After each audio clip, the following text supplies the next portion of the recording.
Well, we're on the book of Joshua, which I'm going to finish up today. But so last week I talked about the Joshua and the call to craziness. And someone took me literally, John Hoff took me literally, and took a crazy trip down to North Carolina with the hurricane victims. And we're going to have John and his good friend Ed start off with sharing about their crazy trip. And then I'm going to zip right in and segue right into the book of Joshua, okay? So. Good morning. Good morning. It feels woefully inadequate to have Ed and I just come here today and thank you for the opportunity given, the support that you've shown, and the effort that allowed us to go down into Hurricane Helene devastation zone in North Carolina. The outpouring of support was far greater than we ever would have imagined, and your prayers were both needed and appreciated. It was a once-in-a-lifetime venture that was made viable by your support, prayers, and we appreciate that with all our hearts. And as an introduction to Ed, I'd like to offer that Ed is that strong patriot guy, a successful businessman and a good friend of mine for some years. He's a man that I'm proud to be associated with. And with that, I'd like to turn it over to Ed and allow him to speak on some of his experiences and so on down there in North Carolina. Good morning, everyone. Good morning. And I wanted to thank you for your generosity with all the money that you donated. It went to a very good cause, and those people need a lot of help down there, and we should continue to do whatever we can. Send money, send help, send prayers, do whatever we can to help those people. I also need to thank my men. 5 of my Spanish employees went down there with me, and they gave it everything they had. I'll probably be known from now on as the crazy gringo jefe, but I can live with that. I think I might have had that prior.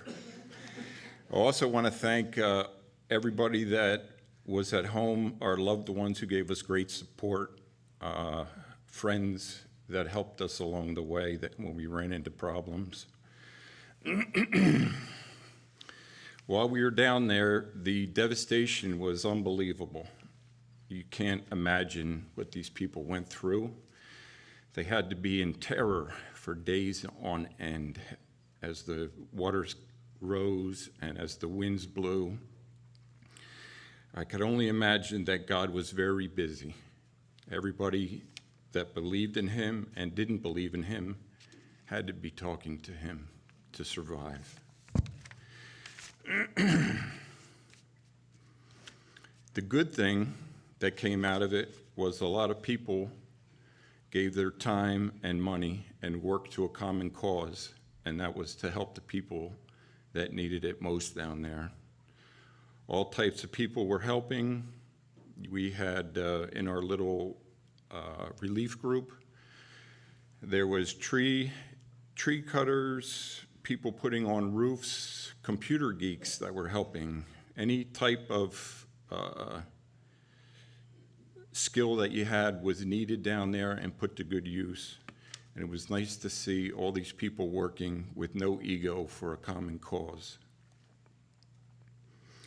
I think God would be happy to see that, and I wish it would continue other than just in these catastrophes.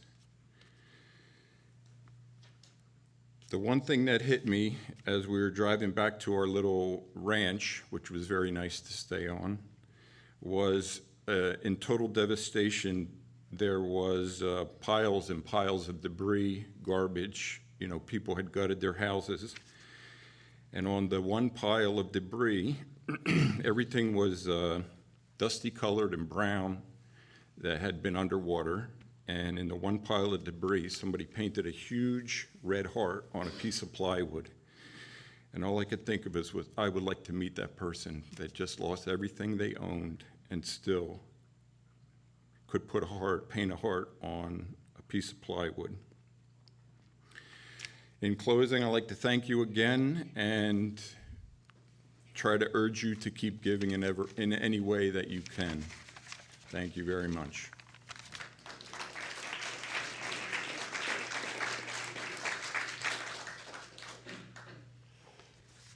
Tough act to follow, Ed. I'd like to give you a little bit of backstory in how this plot was hatched. Ed called me at work early on Friday morning before we left to talk over our upcoming canoe trip down the Delaware River. One of the biggest points he brought out is there's no more water left in the river. So I told him to bring his hiking boots because I thought we might need them. This quickly evolved into discussion on the plight of the hurricane victims in the Asheville area. After trading some horror stories of what we each had seen and heard, I said the only way to change their plight was to get off the couch and do something. So we kind of simultaneously said, if you're in, I'm in. And it was agreed that we'd make the trip, however, without a plan. So before I put out my first email, drumming up support and talking to others on the topic, I called Joanne. And she was supportive. And she asked, what can I do for you? And I said, well, a week's worth of clothes would be a good start. And then after that, I haven't got a clue. Anyway, it played on my mind all day long. And once I arrived home, I played it low-key and said little. Then I saw a week's worth of clothes neatly stacked on the bedroom floor. So my first thought was, she is aware that my life insurance premium's just been paid. So I breached the subject. What's up? And all she said was, I know you're going, and you won't be stopped. Although this was true, it did make me feel a little bit better. So on Saturday, Ed joined us for breakfast, and we put together a plan. Ed would provide the trucks, the heavy equipment, and the crew, and I would be responsible for all things on the support side and recon. At the time, we anticipated a turnout of about 12. There were others that were to join us or follow us. This was just not to be. One crew leader had a family health emergency and he had to beg off until a later date. Others just didn't gel. Although this concerned us, we remained determined. But God's word in Judges 6:14 depicted our position, our circumstance. The Lord was talking to Gideon, and he said, the Lord turned to him and said, go in strength that you have, save Israel from Midas' hand. Am I not sending you? I'd like to go to the picture of the storm. If you could zoom in a little bit on that so we get a little bit better of a view of the central United States. I think the biggest thing that I want you to understand is how big this storm was. The swath of destruction was approximately 400 miles wide and 1,200 miles long. The storm overall impacted a much larger area than that. And this was just a path of destruction that I want to talk about, not the overall storm. To put this into perspective, we're driving on interstates in North Carolina, and the electronic billboards are saying no access to Tennessee. That was hard to get my head wrapped around. Overall, you'll find that my presentation is not filled with photos and videos of the massive level of destruction that we did see. There are many reasons for this, and I'll just give you a few. No photo or video could adequately depict the destruction we saw. Secondly, it's more than unkind to be taking and posting videos and pictures while you're bragging how you're down in North Carolina saving the world, while you're standing in front of somebody's house that's been devastated, or perhaps a loss of life was in that location. Additionally, it's purely out of respect for the people that we encountered, because they're just like you and me, except for the fact that they were standing in front of their homes, their cars, a life's accumulation of personal items, wealth, and mementos that were just washed away. But it's these same folks that always manage to say, thank you for making the trip and your help. So I will try to remain positive in this presentation. As I mentioned earlier, our planning and packing consumed the days before we left early on Wednesday morning. Once on the road, it didn't take long for mechanical misfortune to change our trajectory a bit. So 8 hours delayed, we continued and laid over approximately 4 hours from our target destination. Once on the last leg of the journey, I bolted out front of the head of the other couple of vehicles to recon the remaining route so that I could determine if there were any challenges to the route itself, the roadway damage, whatever. And I got to say, in the last 70 miles, the traffic changed dramatically. Effectively, we were part of a 70-mile-long civilian support convoy. There were many trucks towing heavy equipment, contractor trucks of every type and style for every trade in the phone book, water tankers, trailer loads of porta-johns, even Grandpa in his 20-year-old pickup truck, loaded to overflowing with food and water that he was destined to give away. Then there were those who were dressed in work clothes with a suitcase or a duffel bag and a couple of picks and shovels on the side of the road, all hitchhiking in. At this point, I was certain that we had made the right decision to make the trip.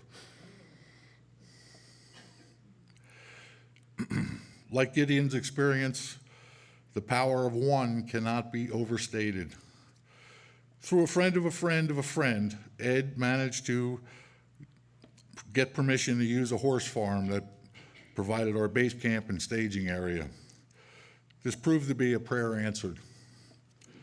Once we arrived on the farm, Ed immediately took off and made contact and tried to determine what our first assignment would be. And I set up camp. So I'd like to show you a couple of camp pictures here, as well as this is the ride in, and I was just so impressed. The sun was rising. It was a beautiful morning going on and beautiful scenery out front. And this is what we drove into.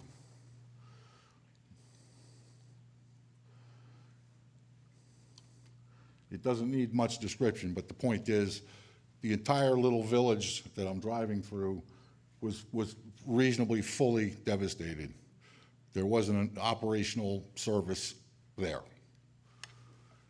This was the farm that we ended up staying at. As with any camp I set up, the coffee's always on. This is our tent area. We kind of commandeered his riding arena, and just as a double whammy against the weather, we set up our tents on the inside. And of course, got Old Glory. And this is what we did in a little bit of spare time that we had. This is some of the equipment that Ed brought down. And that's the bear you can't see.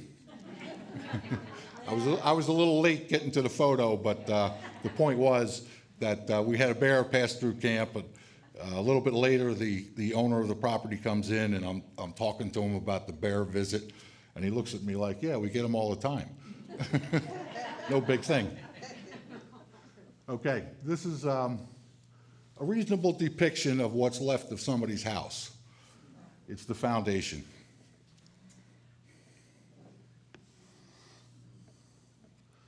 This is what it looked like driving in to this area. I just got a couple of short videos. This area had already been cleared out. I went down there to recon because that was an area in which they gave us to go apply our gifts and services. However, it was actually already done. This is the best you're going to get. It was a matter of just getting access for both the responder or the homeowner who doesn't have a home left.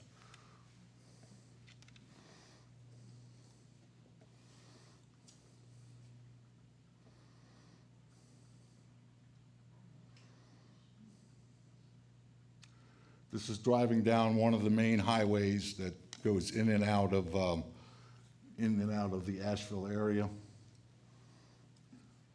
This is what's left of many businesses.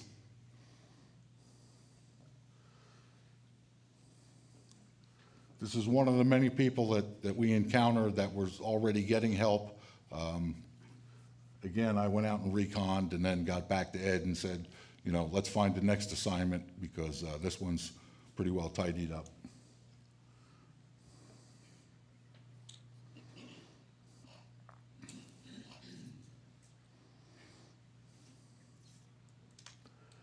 This is an interesting story. I don't know if you folks, how much you folks heard of this up here, but during Katrina, you heard about the Cajun Navy. Well, this is the Cajun Air Force, and they commandeered interestingly enough, a Harley-Davidson dealership, and they operated out of there. Their first efforts down there were rescue of people who were stranded, who were clearly, you know, on the roofs of their house with just a few inches of freeboard left.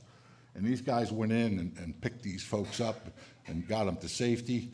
What they were doing when we were there was dropping supplies to people who are cut off by roadway and other means of getting help and safety and that kind of thing. They were dropping supplies, water, that kind of thing. They became the focus of many of local lore. This was your 2%ers at work, quite honestly, because it takes a pile of money to buy and operate a helicopter. Okay, if you'll hold here for a minute.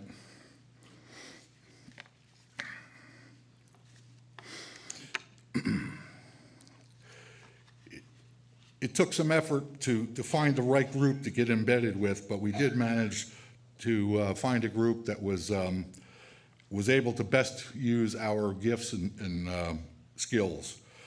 True to the region, they were named Moonshine Relief Foundation. They're an all-volunteer group whose focus is much more comprehensive than most, in that the first thing they did was the emergency rescues, and they moved into restoration of the long-term needs of the people who were affected. And I took this picture because I didn't feel that everybody would believe me in what their name was, okay? Moonshine Relief Foundation.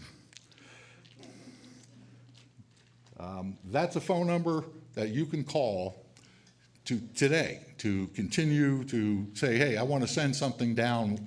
You know, what is it you folks need to sign up and volunteer? These folks will work with you.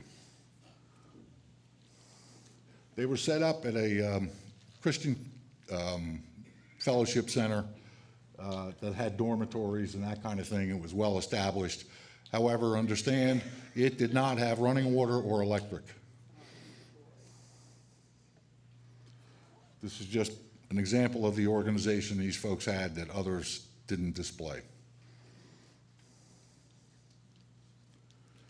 And this is their immediate need list. So when you walked in every morning, you saw that list, maybe you could help them out a little bit further besides whatever it was that you were doing. They're well organized. They did have a calf. We did manage to see some food come out of that, but it was all through bottled water and some extraneous effort to put a meal on a plate.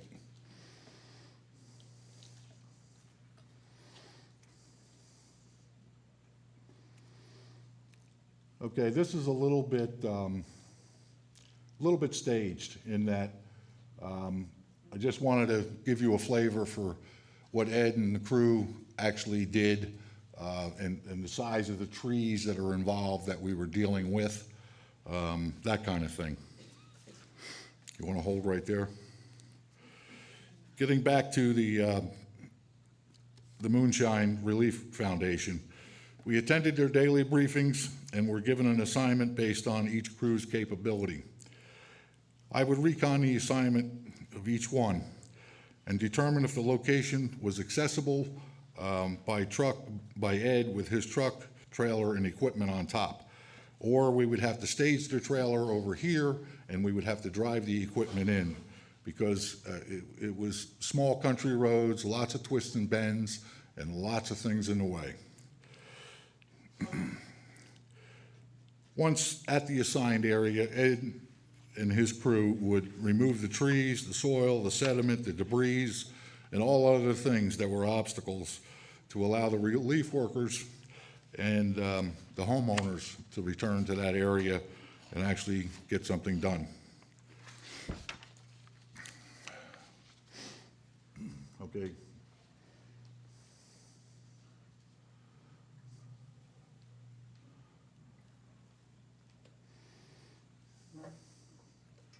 As with every good camp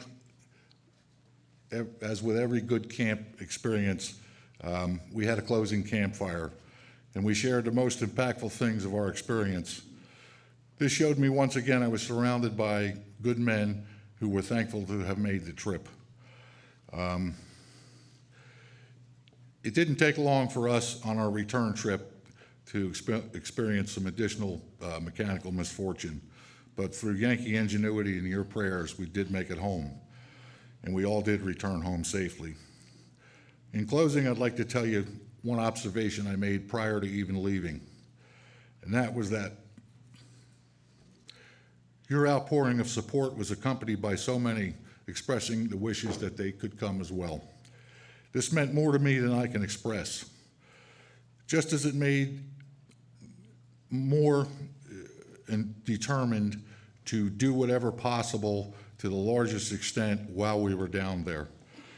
Also, that it showed me how much you care, love, and how much compassion is in this church family.